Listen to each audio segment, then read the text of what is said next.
من نروح للمطاعم أول شي نطلبه قبل الأطباق الرئيسية أكيد هي المقبلات الرمانية والتفاحية رغم بساطتها بس طعمها مميز والكل يحبها.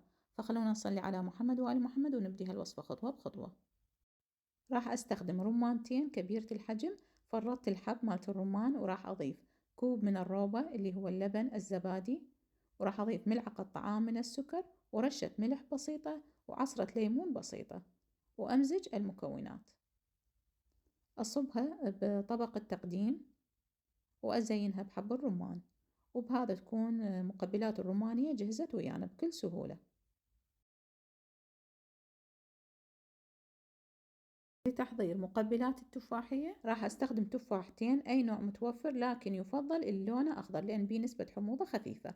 قطعت التفاح على شكل مربعات بهذا الشكل، وراح أضيف له مباشرة عصير ليمونة حتى ما يتغير لونه، وأمزج المكونات.